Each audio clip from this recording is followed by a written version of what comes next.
How you doing? I'll do a quick. I got to read quick. Yes, and then I have used Mobility Works for a few of our one-off vehicles. That sounds sort of weird. So, excellent service, really good prices. He had things on the lot that we could get, and they were what we needed, the ADA, Buy America, all things that we needed. And in fact, I was the one that encouraged Mark to come to our conference. Well, good for you. Right, Thank you. He has the bronze, so on those few vehicles, on the side entry, if you remember from last year, everybody liked that slide in under the floor situation. That's the kind of vehicles we got from him, so they've been awesome. Yeah. So, thanks. Thank We'll you. send everybody out. Appreciate it. Okay, no May problem. I really quickly? Thank Yes. So I've had experience using the smart floor in vehicles that I train, wheelchair securement training.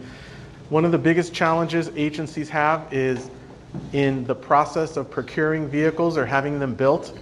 Half the time, you don't see the vehicle that you are ordering, and you are going to be stuck with this vehicle for years. And that includes the wheelchair securement area, and even if you have brackets in the floor, if you're finding we have more riders in wheelchairs than we thought. Their wheelchairs are larger, and these brackets were built for an average size wheelchair. There's nothing you can do about it. But with the smart floor, one thing I loved is that the entire vehicle potentially can be the wheelchair securement area and multiple areas. And as the gentleman mentioned, moving the seats, you can adjust the seats using these brackets to virtually any configuration you want. And so that is very, very rare in a vehicle that I have come across. And so if we don't always do a great job in how we configure and order, a system like the smart floor is something that could really, really help us to fix those issues that we might have come across. So I really want to compliment that design. And just as a point of reference, we do have inventory on the ground. Yeah. Minivans and full-size vans, Yep. side door, rear door. So this is, a year ago. Which is very rare. It would have been that story. A couple years ago, it was an 18-month waiting list for a Ford van. Now we actually have them coming out of production, not pre-sold, and we have inventory on the ground, all over the country. So we can get you a van in a week. Yep. He's quick. He's quicker than I can keep up with paying him. So, thanks, Mark. All right, thank you guys. Okay, we're going to have the ADA guru today. Hopefully most of you know our ADA guru. Jess has been with us before, and then those of us that are in this business, if you've gone to other conferences, you may have seen Jess there also. I'm just going to do a couple things off of here. He's spent 25 years in our industry working with fully accessible public transit and human service transportation programs and services. And he has a unique background because he has worked with ADA paratransit, fixed route bus, and rail, as well as municipalities and as a consultant. He travels the country and is having a conference in Hawaii. Yeah. You can get your organization to back you The up. information in your bags. Right, so there you go. And he goes around to transit agencies. He shares a philosophy of embracing the spirit of ADA and enhancing the quality and the safety of our services. And then, of course, he has his www.adaguru.justco. Yes. Just co, just so you know, don't put the M on there. That being said, one of the things I really like about Jess's trainings is he's really into, well, what does your policy say? What does your policy say? And you'll hear that, and that's super important. We do the same thing as we watch over 5310 at least with our organization, right? It comes back to having strong policies and knowing what is allowable. So I encourage you to really listen to what Jess has to say and guide your policies if you don't have written policies, because that's the leg you have to stand on, right, if you are challenged on something. Yes. So that's one of the great things about his trainings, and I will turn it over to Jess. Thank you so much. Appreciate it. Hello, everyone. Hope you enjoyed lunch. Always happy to be here. I had a morning session with the drivers, and we talked about, well, really a lot of ADA-related issues, but denial of service. And of course, we know that the ADA does allow us to deny services. What we need to become expert at is under what circumstances is it reasonable for us to deny, and many agencies are concerned about that. One of the other from the management perspective, I would say, probably one of the most important elements is the issue of monitoring and oversight, which is what our topic is today. I would love to take questions about anything. We can turn this into an ADA Q&A. Whatever works for you works for me. But I'll share some information on what are our responsibilities. How is it to develop a reasonable definition of monitoring, and what do those efforts look like, right? We spend a lot of money on our vehicles. We spend, I hope, some time reviewing and creating policies that work for us, that reflect what our goals and objectives are, right? Those policies should roll into training material. We know we spend a lot of time and money on training drivers, and in my experience, most agencies sort of stop there. And they don't have perhaps a formal oversight program for their operations and for their drivers. And so the question is, who's watching the drivers to make sure that they're doing what they need to do? Many agencies simply rely on complaints. And if there are no complaints, it means everything's fine. That's not true. A lot of people that file complaints and they don't get the resolution they want, if they get a response at all, then they just give up. And so there might be a lot of issues going on out there we're not hearing about through complaints because riders just don't think it's worth the time and the effort.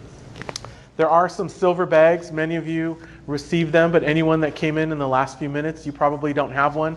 They are on this bag here in the middle, or table here in the middle, so please grab one. There is some information inside, and I'll review that a little later with you.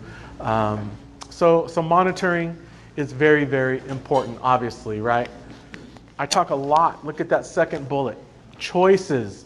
Yes, the ADA provides guidance, but the truth is, in large part, the ADA pushes us in a direction. And then it's left to each agency to decide. You need to understand, what is our budget availability? What kind of vehicles are we going to operate? How long is our training program for drivers going to be, and what's the content, right? How are we going to monitor service? How are we going to educate our riders so that they have a realistic expectation of our service? I refer to those as the 5 pillars of ADA compliance. They are a structure to help us understand and improve how we operate and how we evaluate our service. But the ADA gives us so many choices to make. Uses phrases that are really open-ended, like to provide a reasonable level of assistance. That is the expectation. Well, how do we define reasonable? Right? Your policies will define reasonable. And guess what happens if you don't have a policy on an issue? Would anyone like to share what happens in operations when we have that situation? You're in deep doo. Yeah. Well, maybe not. But we know then, without policies and guidance, our drivers are left to figure it out on their own. We call that driver discretion. I'm not a fan of driver discretion because I don't want drivers to have to make a decision on something really important. So with the drivers in our morning session, I really talked a lot about process. What do we do if we're not sure what to do? And I gave them the guidance of, well, if someone asks us to do something or not do something that maybe we're required to do. Do my policies allow me to do it or require me not to do it? Is it safe for me to do what they're asking or not do?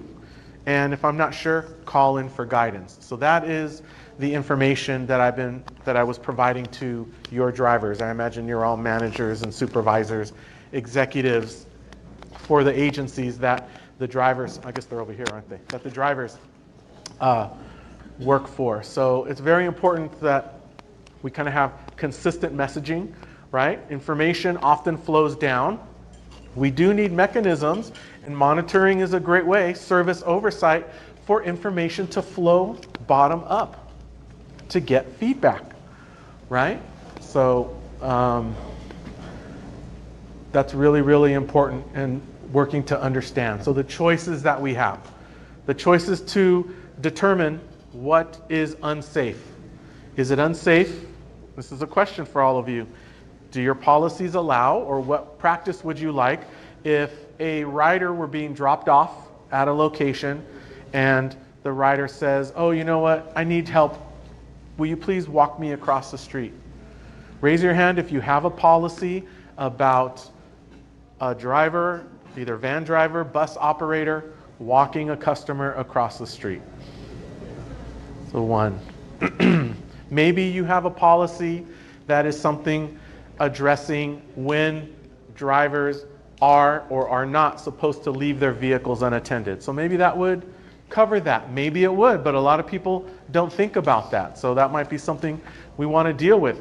How do we tend to find out what drivers are doing out there? I mentioned complaints is a very good way for us to do that, right? We get feedback from the community. Just because they're complaining or saying something, it doesn't mean it's true.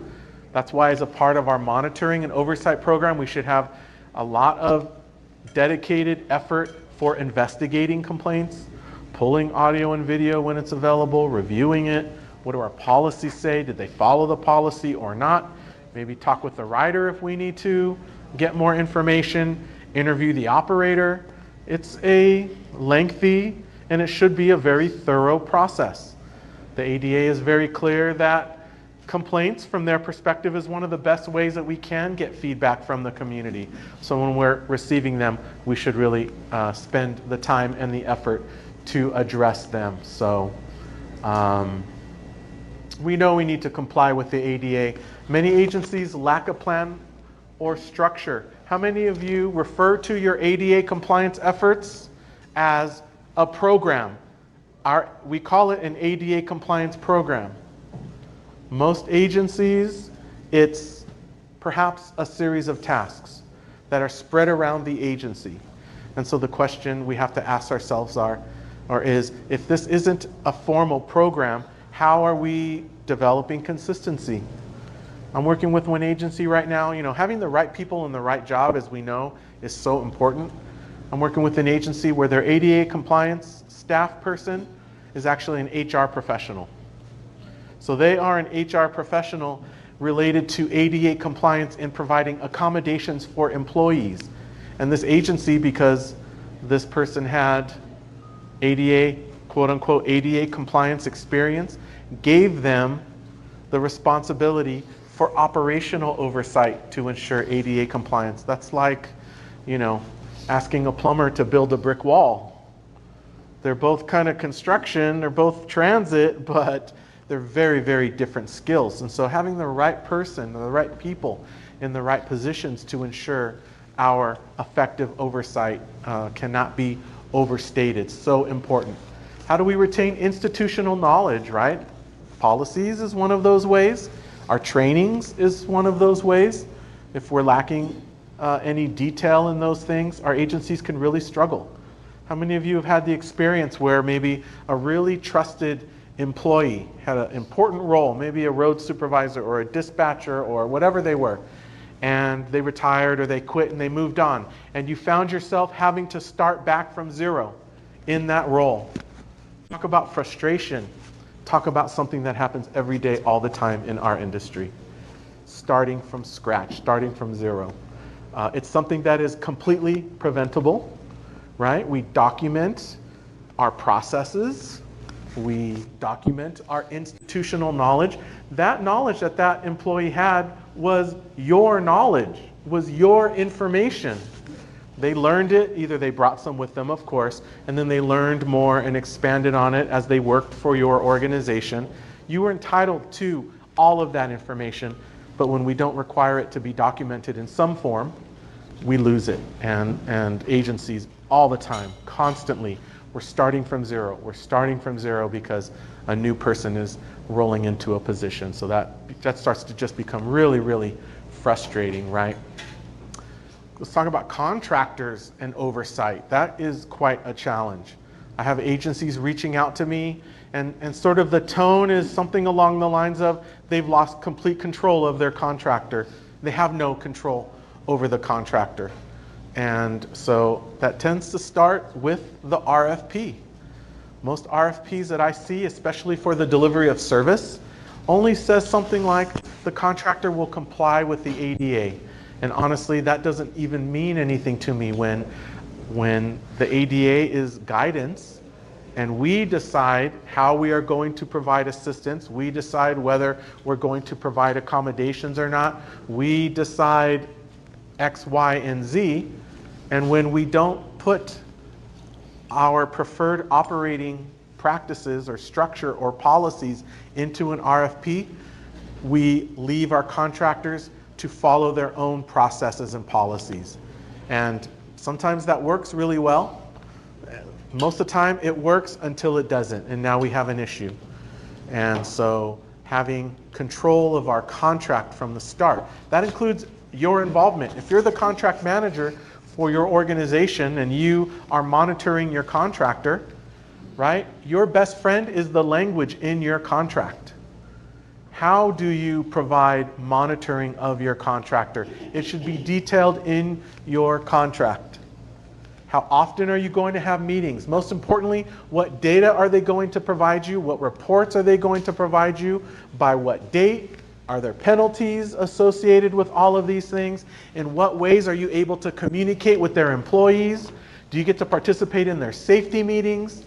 All of this will determine what your relationship is with your contractor and what level of control you actually have or not have in that environment. So most contractors are very good and very easy to work with, but many times agencies reach out to me, maybe they're 2 years into a 3 or 5 year contract and they've had no involvement, and now they've decided they want to increase their oversight and involvement in operations, and the contractor shuts them down because they've been operating for years without this involvement, and now all of a sudden you want to get involved, and it can be a very, very uncomfortable process. It shouldn't be, because we're the client, right?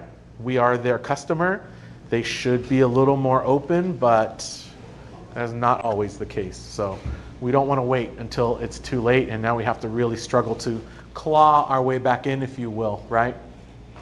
So that's very, very important. So failing to identify ADA compliance as a high priority function, that happens quite a bit, which is why an agency might not refer to their efforts as an ADA compliance program. It's tasks. And so, safety has these tasks. Training has these tasks. Operations is handling these things. And then who is the person or the group monitoring that these things are all being done and being completed in a compliant manner, right? Especially in paratransit, data is king.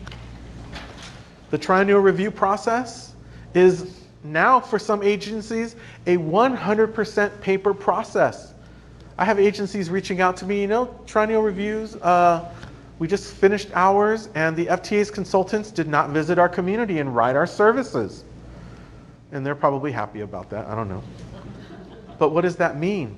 That means that for those agencies in particular, proving or showing that they were meeting the minimum requirements of the ADA was a 100% paper process, which means data and information. And so I can't understate the importance of data and information. What are you doing with your complaints data? Let's talk about oversight and complaints specific to the data coming out of complaints. How are you, number one, categorizing complaints? If you have a system, whether it's because of your software system or simply your process, where when a complaint comes in, you have to pick one category. But what if we have a complaint that has multiple elements in it? A rider called to complain that they tried to board the bus and the driver was rude to them, and the rider asked for help boarding, and the driver refused to touch their wheelchair and to assist them to get on the vehicle. And then when they secured their wheelchair, they only secured the rear of the wheelchair. They did not secure all 4 points. That's 3 ADA complaints. The ADA says that we need to be courteous and respectful at all times. And so when a driver or operator is not respectful, is less than respectful and courteous, we can consider that an ADA complaint, right? So I just identified a complaint with 3 ADA elements in it. Ask yourselves, can my customer service system, whatever I might be using, does it give me the ability to capture all 3 of these elements? And if it doesn't, you're losing data. Now your data is only going to be as good as the category that your customer service employee selected. And you know what else we see in these systems? We also see that 5 different customer service staff might pick 3 or 4 different categories. So now we don't even have consistency in the category that we select. What does that say about the data? So now the data is all fragmented, right? Same complaint, different categories. The data is not now going to show us the patterns that actually exist. Would anyone like to share? How would you categorize a complaint where they said the driver was rude, they would not provide boarding assistance, and they partially secured the wheelchair? Which of those 3 elements would you categorize the complaint as? Severity. We go by severity, but even that is subjective unless there is specific guidance that says we should. So maybe safety. So which of those 3 things are safety related? Well, boarding assistance is safety related and wheelchair securement is safety related. So now which of those 2 would we pick? You see the problem when we are lacking this guidance, right? So I worked for Los Angeles Metro. That was my last, what I hope will be my last public transit agency job. Things have been going pretty well doing training and consulting, so I want to stick to it. But it took me 5 years at LA Metro to redesign the customer complaints system so that we could capture multiple elements within a single complaint. And then for the system to kick the data out to us based on categories or the elements, not the primary category of the complaint. And so why did it take 5 years? Well, it took 2 years to convince executive management, I was in executive management, but the couple above me, that we have a problem here. We're losing data and it's important, and here's why. So there's 2 years. Year number 3 was, okay, get operations, get the other superintendents on board. So then, because I was manager of the ADA compliance department, I needed to get operations leadership on board to do that. That took actually about a year and a half. Finally, they said, you know what, you're right. We do need better data because better data will help us understand the areas that our operators are struggling. And now we can use that data for designing our refresher training content. Do you see how everything flows downhill, right? So there's 3.5 years. And then the final year and a half before I left was working with IT, the painful process of working with IT to get the system redesigned. And we finally got it redesigned probably 3 months before I left, and I was able to get through the testing phase, and it finally worked the way we wanted it, and I just turned it all over to my staff.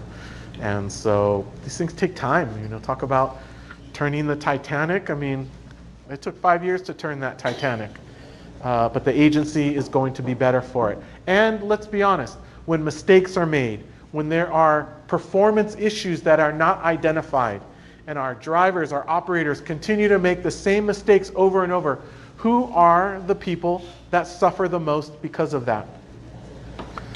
It is our riders, of course, but in particular, it's our riders with disabilities. It's older adults and people with disabilities that suffer the most in everything. I'm working with a lot of agencies to help fix their mobility on demand programs. We can call it microtransit programs.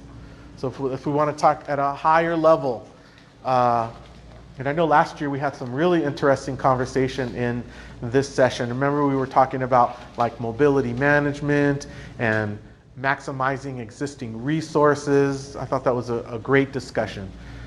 Now the big thing is mobility on demand, microtransit. Agencies are eliminating their fixed routes, eliminating their paratransit, and replacing it with a microtransit program using minivans and cutaways and using some fancy new technology for routing and scheduling and everything. I know of a few hundred of these programs, and I'll be honest with you, I can count on one hand how many of them are successful from the rider with disability perspective. Can you tell us the top maybe 3 things that you're seeing commonly across that kind of service? Absolutely. Problems? So let's talk with planning for a microtransit program, okay? Usually I'm not as concerned with microtransit if you are adding it to your existing family of services. That is a very, very different experience because you're not replacing things, right? You're adding it as an option. You're trying to make it, enticing.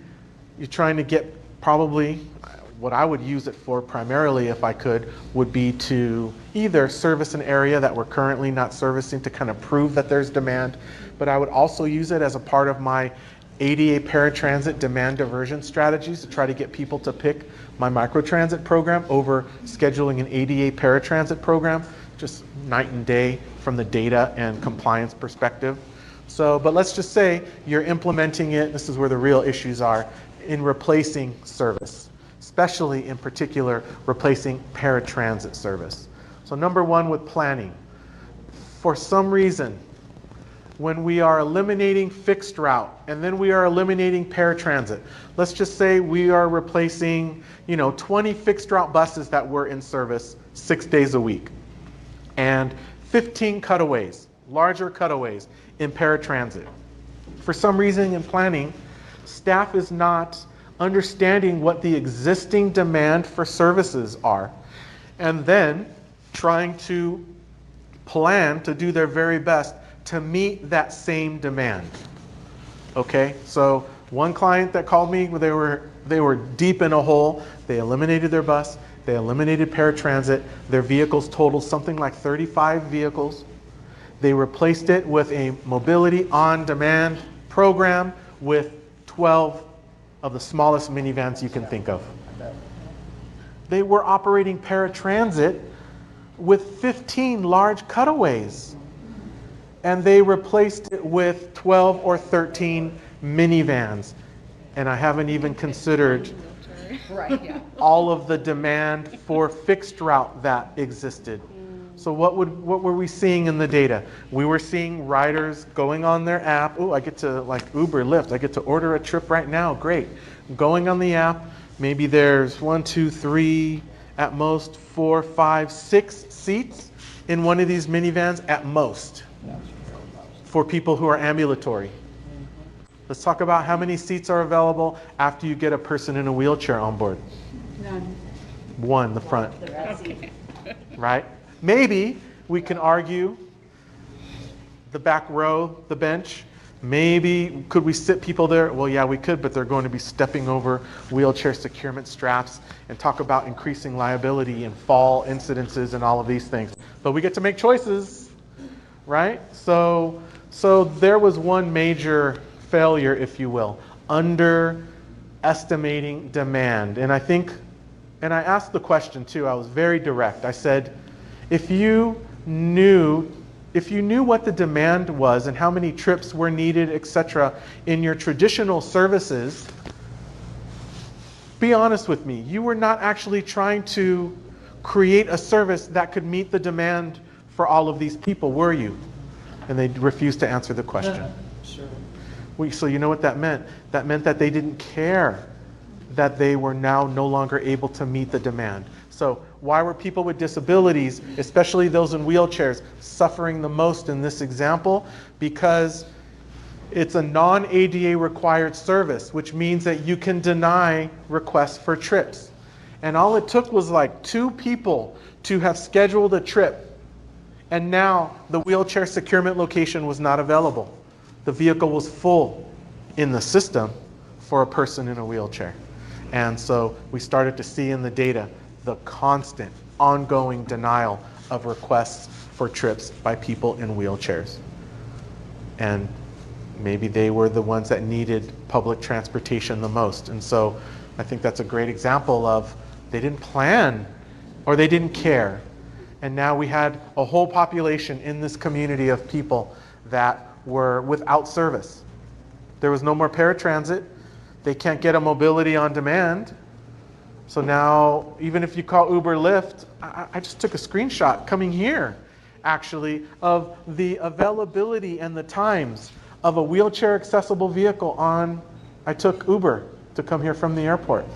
It was like 3 minutes for a vehicle or XL, you know, there's all these different options now. I think it's the same vehicle showing up for all of them, but I don't want to digress. So, and then at the bottom it said wheelchair accessible vehicle, and it said something like local rates unavailable, which meant they could not get a wheelchair accessible vehicle. And by the way, they're not going to be told how much the trip costs when they order it. That is called an ADA violation. If there is a pattern of it, I have to believe there's a pattern of it. So if we wonder why there's so much demand growing in ADA paratransit, it's because these public transportation, they're not public transportation the way we are, but they are transportation services that are publicly available. These transportation services are not providing equivalent service. So on the micro transit issue, planning was really poor. And then operations, right? They ordered the wrong vehicles and not enough of them. And then there's the Title VI issues of you have to make a reservation through the app. And not everyone, especially transit-dependent populations or underrepresented populations or seniors, older adults, some people with disabilities with cognitive issues, they don't know how to use an app and a smartphone. So now we have Title VI issues where we are potentially eliminating as an option and a service that's supposed to be available to the entire community, and now it's not. Never had been. And by the way, we look at the planning, they never really planned on it to be. And I don't want to go off on a tangent too much about cashless, because cashless systems are also Title VI issues when we talk about underrepresented populations and whether some percentage of them have bank accounts and credit cards and all of these other things that are needed in order to use an app and to make payments online. So that's a whole nother session maybe for next year, Title VI issues, which are alive and well. Even Title VI issue, frankly, with eliminating services. Anyone in here like eliminated some of your fixed route services in the last year? Well, I hope you did go through a Title VI process to determine whether the elimination of those fixed routes had an unreasonably negative impact on underrepresented populations. And if it did, then there was a very good possibility that you would have been prevented from eliminating your fixed routes. So these are very, very important issues. At least in some parts of the country, these issues are important. So you know what else I see? Frankly, I was in one community and I was talking with planning, and planning, all they could talk about was expanding fixed route into certain neighborhoods. And they kept talking about neighborhoods where there were choice riders. Well, I had just spent 2 days riding their fixed routes in areas where these areas would have been considered transit-dependent areas or with transit-dependent riders, and they were terribly underserviced. I had to wait for like 4 or 5 buses. It took over an hour and a half before I could board a bus. Every bus was packed. So I said, what are your plans to address the demand in some of these other areas? And they had no plans. Their goal was to chase after choice riders. And I said, where is your data that is showing any interest by choice riders to use public transit? And they didn't have any.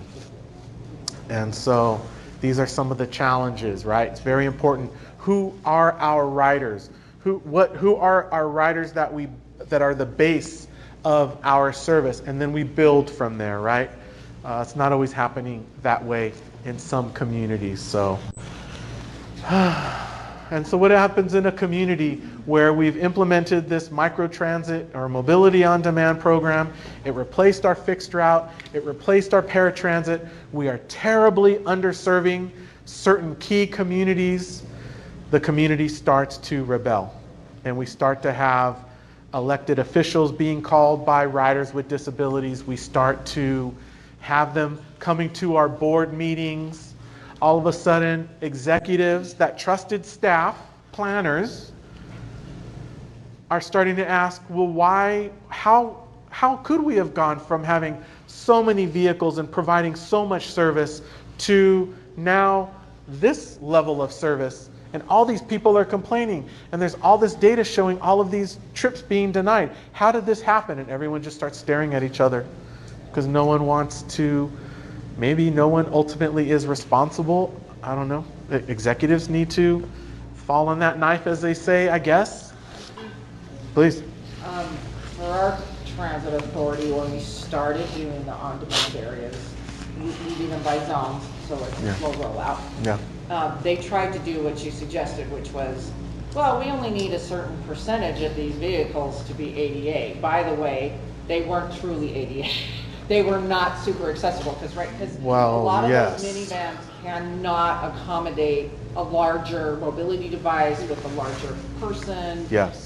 So then you're still sending out a cutaway because how do you transport that person? Yes. What they found out was now as they are rolling out zones, every vehicle in the fleet now is accessible because even though your contractor who you're working with has this fancy dynamic scheduling system, what was happening is we could not provide equivalent service, right? Because, the ADA vehicle's caught up now with a regular rider and we can't get to this person now that really needs it for another half an hour. That's not comparable, that's not equivalent service. Right. And so they have defaulted to, again, having all accessible because then that makes providing the ride easier and quicker. Mm-hmm. So. Yeah. These are real challenges. It's much easier to understand them in advance and to plan for them. Every vehicle we buy is quote unquote accessible. But you know what a lot of them aren't? Usable by people in wheelchairs. If my guidance to all of you that manage and participate in the vehicle acquisition process and design would be to identify maybe riders using wheelchairs that are the largest wheelchairs that your drivers come into contact with and have to assist with, and to design your vehicles from the inside out. And to not, what so many of us have done, I've done this in my career, fall in love with a vehicle from the outside in. Right? It's kind of like falling in love with a person. They're beautiful, they're handsome, but what's on the inside that counts. I can't overstate enough that concept really does apply to the vehicles that we order and in assisting people with disabilities, right? We're just having a conversation with someone at lunch and they were describing the process of ordering vehicles. And I asked, did staff go out and look at these vehicles before ordering them and getting a large wheelchair out there and going through the process of boarding and securing and everything to make sure that they could do what they needed to do? And the answer was, I don't know. Which probably the answer was, no, they didn't do all that. That's probably what the answer was, right? And they're about to order vehicles that are going to be coming in for the next 3 to 5 years. And they're going to be stuck with these vehicles. And so that's not a great feeling, right? That's why I shared comments about the smart floor that the gentleman was talking about from Mobility Works, right? Really, really interesting because literally any part of the vehicle could be used and converted into seating with a bench that bolts into these brackets or wheelchair securement area. And we use the mechanisms to attach to those brackets. So the flexibility is really, really interesting. I'm not familiar with all the other aspects of the vehicle, but from that perspective, I really enjoyed working on it. So the planning for service will absolutely impact the results we see when we monitor it, right? And we look at our data, and the complaints are going to keep coming in our microtransit program. I can't get a trip. I can't get a trip. I can't get a trip. And that's a struggle, and there's no other perhaps accessible service available to them to do that, right? We do have different types of oversight. We have oversight internal of our operations. We have oversight of maybe the experience that riders with disabilities have in using our service. So there are lots of different types of oversight. Of course, there is the responsibility, whose job is it for oversight. I was working with an agency right now. They are under the purview of the Department of Justice. So I don't know if I've shared how FTA DOJ issues work, but the FTA, Federal Transit Administration, is the agency that monitors our services, right? They conduct the triennial reviews, among other things, deal with ADA issues and violations and come to conclusions and etc. I think when an agency has a pattern of not complying with the ADA in some key areas, there's been a pattern of it identified, which is usually maybe more than one triennial review with findings, and they don't feel like the agency is being responsive or addressing the issue, they will turn it over to the Department of Justice. And the Department of Justice is the enforcement arm, right? They're the ones that will get us in trouble. And they get us in trouble by way of monitoring our service. So one client, I was called in, I started doing an ADA compliance review of all of their services, fixed route, paratransit, light rail.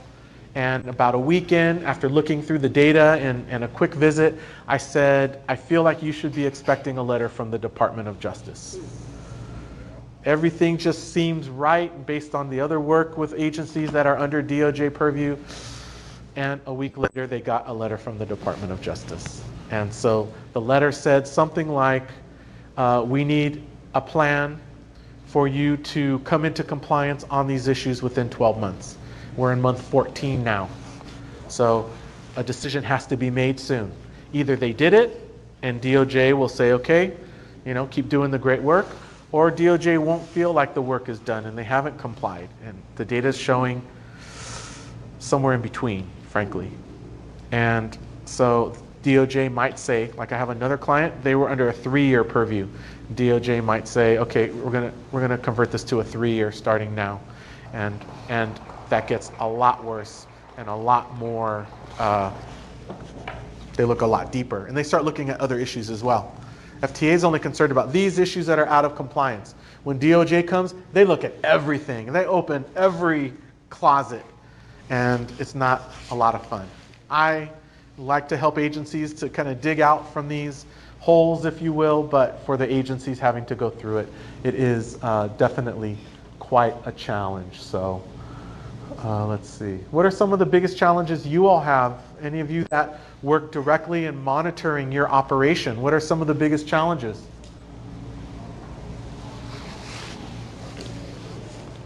No one works in operations management? Everyone does. No one wants to say anything. Challenges are, is my data any good? I hear this from agencies. Is my data any good? And I'm like, well, let me see the source of the data. One agency shows me an Excel spreadsheet of complaints, ADA-related complaints, and there is no category. All the complaints are in text boxes. And I said, okay, give me a report on complaints related to service animals. And they couldn't do it. Do you know why? Because some of their customer service staff typed out service animals. Some of them typed out service animals spelled incorrectly. Some of them put SA. We identified 9 different spellings and ways of referring to service animals. Some said service dogs. And so the only way to get data would have been to do a word search for all of these misspellings. And it was like, okay, I can answer your question now. Your data's terrible. Okay, one of the problems we have with ours is I consider myself, I don't know, maybe fairly big organization. And the reason I can do what I told you is because we're more on demand and we do one-on-one. So I can do those, but we would never park across the street. Yeah. We'd always park in front, but we do a lot of one-on-one. The hardest thing we have with our dispatch is I don't have the program to help me manage it all properly. So we're doing a lot of it through like Google Drive and have people manually calling clients the night before to remind them.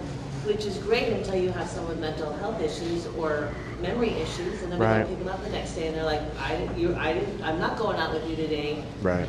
Or so that's a big issue we have. And then the other one is, and we're really trying to finalize our own, because I learned this from you a couple years ago, because I didn't come last year, was coming up with our own ADA policies. Yeah. Because I get complaints from clients that don't want to wear a seatbelt. Yes.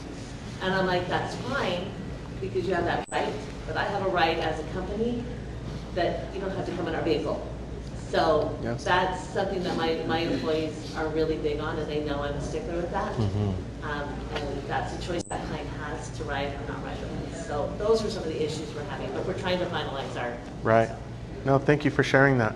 Let's talk about some real world issues that operations management struggles with. Number one, and you touched on it well, in policy enforcement. Okay, if we have mandatory wheelchair securement, mandatory use of seatbelts on our vehicles, but in my experience, many agencies won't enforce it. I think there's something about not wanting to upset a person with a disability, or sometimes it's a reflection of knowledge of the ADA. Sometimes we're worried, oh, they're going to complain, oh, they're going to sue us. But we have every right to enforce our policies, as long as our policies are reasonable and mandatory seatbelts, etc., are reasonable policies, okay? Other areas where we struggle with as managers, getting our drivers to assist in the way that we require them to, okay? There was the example of drivers saying, I can't touch you, I can't touch that wheelchair. That is not what the ADA says. The ADA is very clear. We need to provide a reasonable level of assistance, as long as it's safe to do so. That would include leaving your seat to assist someone, and they're very specific, the FTA is in the ADA circular, that if you have to push someone in their wheelchair up and down the ramp, you must do so, obviously, if you can do so safely. So there's no misunderstanding there. We are going to come into contact with people with disabilities in order to provide them the assistance that they need. Please. I was just gonna say, I've noticed with our organization, sometimes it's it's a training issue. And so, but I'm not the training department. Yeah. And I have to tread lightly, yet, especially when we had the travel trainers, oh good gosh, because we're out of the system.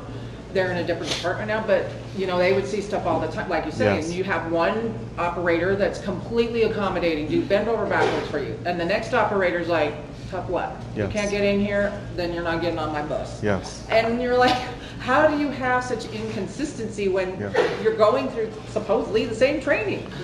But training it tends to be where we stop watching. So everyone in training is doing everything the right way. Right? We make sure if you can't secure this wheelchair properly, you don't pass this portion of our assessment. So they all do it. Okay, that looks great. And you're right. The biggest struggle is, how do we know and make sure that they are doing in service what we required them and that they proved that they could do in training? Welcome to the challenge of oversight. Right? Mystery rider programs are a great way for us to secretly monitor service operations and policy compliance. We pay an agency, some agencies get volunteers, and they fill out, we have a survey that they complete, and they share their experience using our service. A lot of newer vehicles, especially buses, are now coming with real-time connection services where you can literally connect and view through the cameras in real time. If I had that service when I was working for LA Metro and Access Services in LA, I would have been monitoring constantly. We can set up a process where we do it randomly. We do it, 4, 5, 6, 7 times a year. However much we can do it. We can do it from our desk. We should still do onboard observations as well. But technology can be very, very helpful to us in that way, right? The complaint process, I can't overstate enough the importance of a really well-designed complaint investigation process. And that includes an element which is usually missing, which is reviewing the final determination. We need someone, after a complaint has been investigated and closed, we need someone, or some people, to review those determinations and come to the conclusion that was a reasonable determination. The rider said this. The video showed this. We talked with the operator.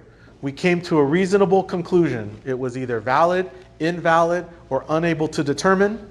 And based on what I've reviewed, the conclusion seems to be, or the determination seems to be reasonable. And if it's not, then it needs to be sent back and reopened. To some, that sounds like more work. Oh my God, that sounds like a lot more work. Now we got to reopen complaints.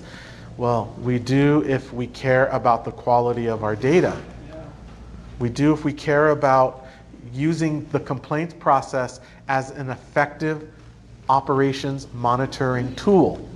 If we don't care about monitoring our services effectively, then you don't need to care about the quality of your complaints process. So the last thing I'll leave you with, I know you have another session coming up. I think it's really difficult to get good employee drivers. It's not like it used to be. And I think it's because maybe even the newer generations of staff coming into public transit, many more of them appear to be, quote unquote, learning differently. And so we are used to, in large part, a very traditional training approach, classroom style. But the newer generation of employees and drivers coming in, entry level, it seems like more and more of them are more project-based learners. And our training programs are failing them. And so I just want to leave you with the thought of, I don't think our industry can consider hiring and training staff the way we have been for the last 30 years. I think we really need to completely overhaul it and start considering the individual, and to create training programs that don't require so much traditional education, much more hands-on, which might mean, unfortunately, a little longer training program. But it might be better if we have to spend an extra 15, 20% on a training class in order to increase retention and for them to get through our training programs by an extra 20 or 30%, right? That would alleviate a lot of the challenges we have. So, and I share this from my experiences with my son. You know, we could talk about learning disabilities. What we've learned with him is he's so smart. He just can't sit at a desk and take notes for 8 hours a day. He fails miserably, not because of lack of knowledge or intelligence, but style of learning, communication, needing the interpersonal, doing things with the hands. Transit is so hands-oriented, the things that we do. I think we can have a lot of success if we were to just kind of tear our trainings programs down and kind of rebuild it with some of these newer concepts that we're seeing in a lot of charter schools that develop different styles of teaching and education. I think they could be really, really successful in public transit as well. So with that, thank you so much for your time and attention. Always a pleasure. Thank you. Have a great rest of your conference. And anyone that didn't get a bag, there are silver bags here. And I'll be in the back, happy to answer any other questions for you all. Thank you.